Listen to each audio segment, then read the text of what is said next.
What is up, YouTube? The Bomb Diggity here, and today we're going to go ahead and talk about rotation coming to the One Piece card game.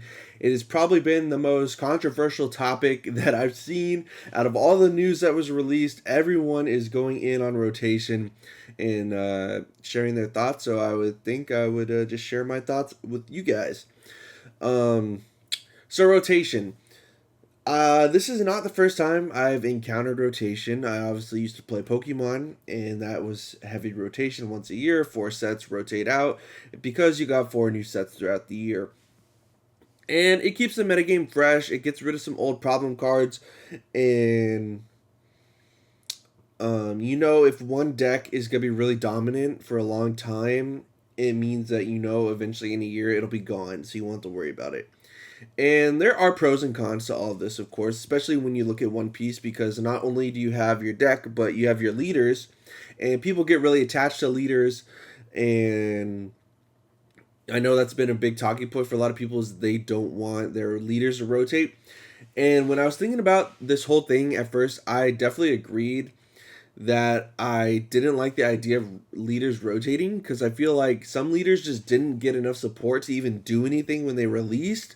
So now they're just gonna be rotated out, and then they're gonna have to like reprint all the shenanigans, and like sets are gonna have reprint slots allocated to cards, get them back in rotation and all that sorts of stuff, which is fine. I know it's good for the longevity of the game and for the future, so I don't really have that much problem with it. I guess coming from Pokemon, I'm already used to rotation, so it's not that big of a deal. The only thing I would say is that I saw some people saying that it is kind of early for rotation. The game's only been out 2 years, going into its third year, and we're already doing rotation, which I feel like that's okay, but at the same time, we're going to have like 12 sets or so per rotation block, and I think that is big enough um, to not limit creativity. Where they go ahead, I just have the screen here. I don't have the screenshot set up, so where they go ahead and just play this really fast, real quick, so it switches, and then we'll pause it.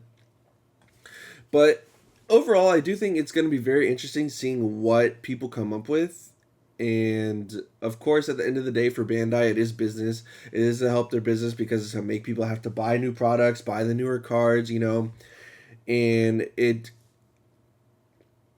some people like that, some people don't. At the same time, it also is going to make the game cheaper because the older cards are going to rotate out, so then you won't have to go buy them when they're out of print and become expensive, all that stuff. But it does hurt the players that have started from day one, played since day one, have all the cards, have everything in the meta. And as you can see, it does not start until next year, which is good for us because we have a whole year still to enjoy all your favorite leaders, everything, see what they do with the next few sets for the next year. And as you can see down here, there is the block number in the bottom right of the card. I think most every card has this, and I mean, I feel like they've been there for a while, so I think they've always had this in mind. It's just now they're finally gonna be introducing the system, which I guess we all should have saw coming, noticing that there was already a symbol down here with the rotation numbers. It makes sense, but it is interesting to see when they decide to implement it. So, of course, you got the blocks. Every block is going to consist of 4 sets. You got 5, 6, 7, 8, 1, 2, 3, 4, 9, 10, 11, 12, and so on and so forth. And basically, the rotation is going to be you're going to have a pool of probably. So before set 1 rotates, you're going to have 12 sets. So you're going to have. It's going to be 5 through 16, basically, is going to be the card pool for the first rotation with OPO 1 through OPO 4 cards moving out. And I'm assuming that starter decks that released within these blocks are also going to rotate because I believe they have the same stamp. So like you look at the red Luffy starter, the Kid starter, those are all going to rotate with block 1, so on and so forth. Now there are a couple also other controversial topics we need to talk about because there's so many people talking about this whole pay to win and manga thing, which we'll get up here in a second whenever they pop up the next slide. Which I just thought was really funny. So basically, people are thinking that you had to only buy manga rares to be able to keep playing these cards because it says like, it'll pop up here in a second. There will be a little. Let me see if we can get to it. Boom, this slide right here. So the above cards will still be usable from standard rotation tournaments, and more cards are scheduled to be added to this list. So what this means is that there's going to be a like legacy pool, I guess, of cards that will never rotate. And it's pretty much assumed probably that all the mangas you'll always be able to use, because if someone pulls a manga, I feel like they want people to be able to use it. They don't want you to pull a manga and be like, oh, I want to play this in my deck. Be like, oh, wait, I can't rotate it out. So I think that's why they're doing that. Or it's literally just going to be these 5 cards from the mangas, but we'll have to see. But this is good because you know that there's inherently always going to be a pool of cards that will always be usable. So probably staples will probably be in this pool, or that they'll be reprinted, like Sabo. I know a lot of decks use that. You know, Searcher Nami is always a good card. People like Ace and so on.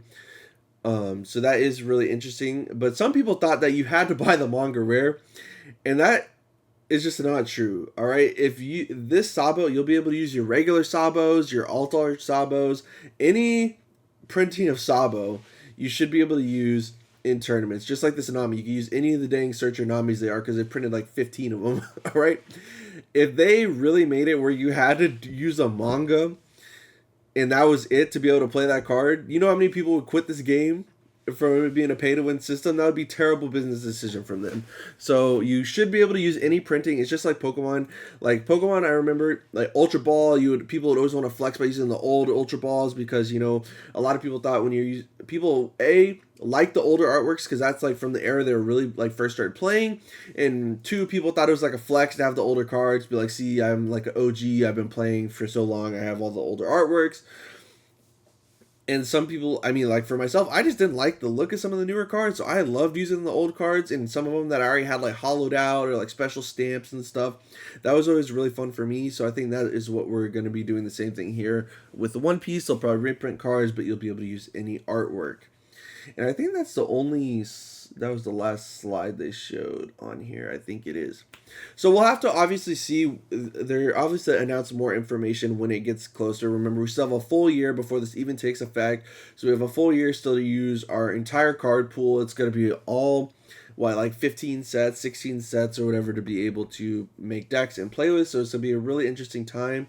And final thoughts, I think it is going to be a positive change moving forward. At first, when I first heard about it, I really didn't like it, or at least I really didn't like the idea of the leaders rotating. I'm still not sure how I feel about that.